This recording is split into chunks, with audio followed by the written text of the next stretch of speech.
الله ثم استقاموا تتنزل عليهم الملائكة ألا تخافوا ولا تحزنوا وأبشروا بالجنة التي كنتم توعدون آمنت بالله صدق الله العظيم وصدق رسوله النبي الكريم ونحن على ذلك من الشاهدين والشاكرين والحمد لله رب العالمين. سرکار اعلیٰ حضرت امام اہل سنت امام عاشقہ قبلہ دیر و جا الشاہ امام احمد رضا خان علیہ رحمت و رضوان ارشاد فرماتے ہیں چمک تجھ سے پاتے ہیں سب پانے والے، چمک تجھ سے پاتے ہیں سب پانے والے، میرا دل بھی چمکا دے چمکانے والے، برستا نہیں دیکھ کر ابر رحمت بدوں پر بھی برساتے برسانے والے. میں مجرم ہوں آقا مجھے ساتھ لے لو، میں مجرم ہوں آقا مجھے ساتھ لے لو کہ ہے رستے میں جا بجا کھانے والے، رضا نفس دشمن ہے دم ملانا، رضا نفس دشمن ہے دم ملانا، کہاں تو نے دیکھے ہیں چدرانے والے. آئیے حضرات اپنے نبی کریم صلی اللہ علیہ وسلم کی بارگاہ وقار میں عقیدت اور محبت کے ساتھ سب مل کر درود شریف پڑھے، یہاں سے لے کر وہاں تک سب مل کر درود شریف پڑھے. اللہم صلی علی سیدنا شفیعنا حبیبنا مولانا محمد بارک وسلم صلو علیہ الصلوۃ والسلام علیک یا رسول اللہ یا حبیب اللہ صلی اللہ علیہ وسلم. آپ بول دیے تو ہی بول آپ لوگ تھوڑی دیر بالکل فل توجہ ہے، فل توجہ ہے. بولیے ماشاءاللہ، کیا بات ہے، کیا کشش ہے چہرے میں حضرت، ماشاءاللہ.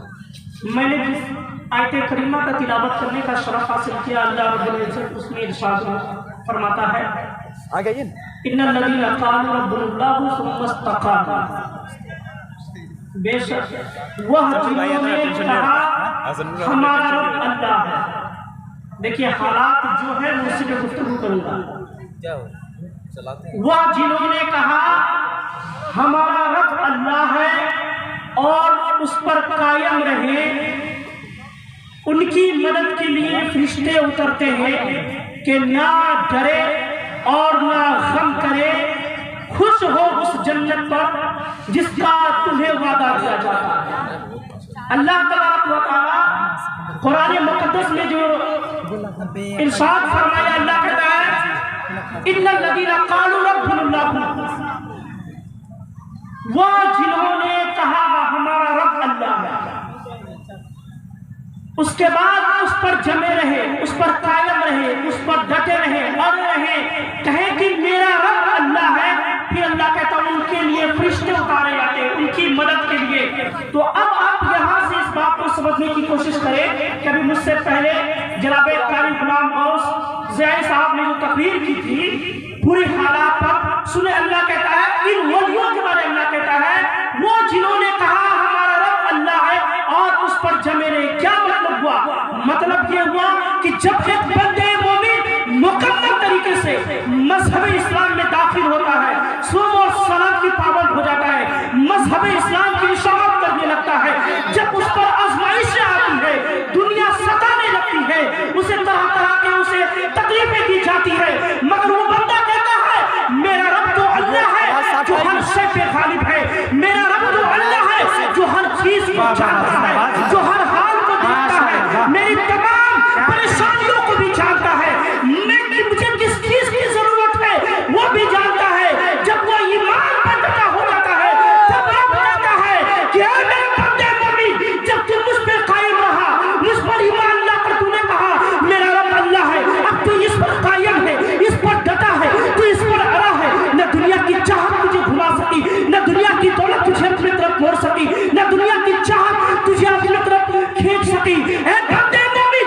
تیری چاہت صرف میری رضا کے لیے ہے تو مت گھبرا، پوری دنیا کی طاقت تجھے پریشان کرنے کے لیے رہے گی، تیرے رب تیری امداد کے لیے فرشتے اتارے گا.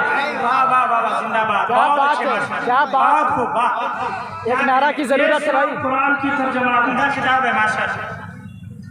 اور دیکھیں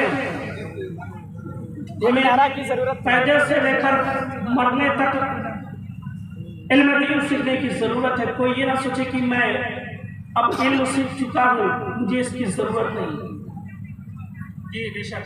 تو آپ نے سنا کہ جب ایمان لائے اور اس پر قائم رہے تو اللہ تبارک و تعالیٰ کہتا ہے کہ تیری مدد کے لیے میں فرشتے اتارتا ہوں. اب اس کے آگے اللہ نے کہا وَأَبْشِرُوا بِالْجَنَّةِ الَّتِي كُنْتُمْ تُوعَدُونَ, اور اللہ کہتا ہے اور خوش ہو اس جنت پر جس کا تمہیں وعدہ دیا جاتا تھا. تو یہ جو بادشاہ کے عرس میں آئے ہیں, فکر کو ذرا میری طرف کرے. آپ جو بادشاہ کے عرس میں آئے ہیں, ان کے بارے اللہ نے اپنے ولیوں کے بارے کہا کہ تو جب ایمان پر قائم رہا, تجھے دنیا پریشان کی مگر تو اپنے رب کے دامن کو نہ چھوڑا, مذہب اسلام میں تو مکمل طریقے سے داخل رہا, میرے مصطفیٰ کی نئی دین کو پھیلاتا رہا. تو اب تجھ سے تیرا رب وعدہ کرتا ہے کہ تو خوش ہو جا, پریشان نہ ہو, اللہ تجھے جنت دے گا. یہ معاملہ تجھے سمجھ میں آ گئی کہ جو اللہ کا محبوب بندہ ہوگا وہ جنتی ہوگا. مگر ذرا یہ بھی سمجھنے کی بات ہے, اکثر ہم ممبر نور سے کہتے ہیں کہ اللہ کا ولی جو ہوتا ہے وہ اللہ کا دوست ہوتا ہے, مگر واقعی قرآن نے اللہ کے ولی کو, اللہ نے خود اپنے ولی کو دوست کہا یا نہیں کہا, یہ قرآن سے معاملہ. بالکل بالکل بالکل کہا, بالکل. نعم, قرآن سے لفظ دوست ثابت کر رہا ہوں. اللہ فرماتا ہے نحن اولیاءکم فی الحیات الدنیا وفی الآخرہ, ہم تمہارے دوست ہیں دنیا کی زندگی میں اور آخرت میں. اب سنیں اللہ نے کیا کہا اپنے محبوب بندوں کے بارے. اے میرے محبوب بندے, اے میرے مقدس بندے, تو پریشان نہ ہو, میں دنیا میں بھی تیرا دوست ہوں اور آخرت میں بھی تیرا دوست ہوں گا. اب کوئی اللہ کے ولی سے دوستی کر دے, اب کوئی اللہ کے ولی سے محبت کر دے, اب کوئی اللہ کے ولی سے اپنا رشتہ جوڑ لے, تو جانتے ہیں اس کا رشتہ رب تک جڑ جاتا ہے. اور جب دنیا میں اللہ اس کا دوست ہے اور آخرت میں اس کا دوست ہے, تو دولت کی ضرورت دنیا میں پڑتی ہے, شہرت کی ضرورت دنیا میں پڑتی ہے, عزت کی ضرورت دنیا میں پڑتی ہے, ضرورتیں دنیا میں آتی ہے. تو جب کوئی بندے مومن اللہ کا دوست ہو جاتا ہے اور اس اللہ کے دوست سے کوئی بندے مومن اپنا رشتہ جوڑ لے, تو آپ ذرا فکر کو قریب کر لو. اب کوئی دل کھوڑا میں رہ کر یا دنیا کی کسی بھی کونے میں رہ کر کہے قریب نواز آپ اللہ کے مقدس بندے ہیں, میں بے اولاد ہوں, آپ میرے حق میں اللہ کی بارگاہ میں دعا کر دے, اللہ مجھے اولاد عطا فرما دے, تو جانتے ہیں پھر وہ دعا کریں گے اللہ آپ کو اولاد دے گا. اللہ نے کہا کہ دنیا میں بھی میں تیرا دوست ہوں, آخرت میں بھی میں تیرا دوست ہوں. دوست کے معنی کیا ہے, تو مجھ سے مانگ میں دوں گا, تو سوال پر میں جواب دوں گا, تو مجھ سے چاہ میں تیری چاہت کو پوری کر دوں گا. تو اب ذرا سوچ کر دیکھو, اللہ کہتا ہے وَلِلَّهِ مُلْكُ السَّمَاوَاتِ وَمَا فِي الْأَرْضِ, جو کچھ ہے زمین و آسمان میں سب میرا ہے. تو اب رہتی دنیا میں کوئی بھی اولاد ہو, اولاد کی طلب کرے کسی بزرگ دین کے ذریعے سے, تو اللہ اسے اولاد عطا کرے. نعرہ تکبیر, نعرہ رسالت, مسلک اعلیٰ حضرت عرس بالا شاہ مولانا فخر الدین صاحب قبلہ. نعرہ تکبیر, نعرہ رسالت.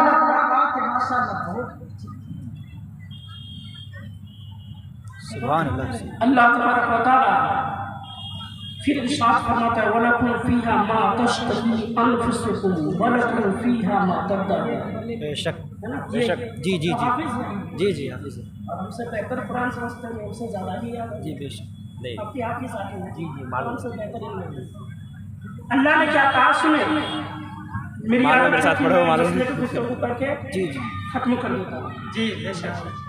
تو اللہ نے کیا کہا وَلَكُمْ فِيهَا مَا تَشْتَهِي أَنفُسُكُمْ وَلَكُمْ فِيهَا مَا تَدَّعُونَ, تمہارے لیے ہے اس میں جو تم چاہو اور تمہارے لیے ہے اس میں جو تم مانگو. تو بتائیں جب اللہ نے کہا میرے محبوب بندے تیرے لیے ہے اس میں, میری بارگاہ میں صرف تیرے لیے تھی, جو چاہے مانگ لے, اب جو تیرا جی چاہے مانگ لے. تو بتائیں کوئی بھی انسان اگر پریشان ہو اور وہ کسی بزرگان دین کے وسیلے سے اگر یہ دعا کر دے کہ رب کعبہ تیرا فرمان ہے لیے ہے اس میں جو تیرا جی چاہے. اے رب کعبہ میں جناب غوث اعظم کے وسیلے سے, خواجہ اعظم کے وسیلے سے, مخدوم پاک کے وسیلے سے اے رب کعبہ دعا کرتا ہوں کہ اے رب کعبہ میرے پاس اولاد نہیں ہے تو ان بزرگان دین کے توقع سے مجھے اولاد دے دے. اے غوث اعظم آپ میرے حق میں دعا کر دے. اے خواجہ اعظم آپ میرے حق میں دعا کر دے. اے مخدوم اشرف آپ میرے حق میں دعا کر دے. اے امام محمد رضا آپ میرے حق میں دعا کر دے. یقین جانے اللہ کہتا ہے تیرے لیے ہے جو تو چاہے, تیرے لیے ہے جو تو مانگے. تو جب کوئی بندہ مومن کسی ولی کے ذریعے سے مانگتا ہے اور جب وہ اللہ کا بندہ اس کے حق میں دعا کرتے ہیں تو اللہ تبارک و تعالیٰ کہتا ہے مانگنے جو مانگے گا میں تجھے دوں گا.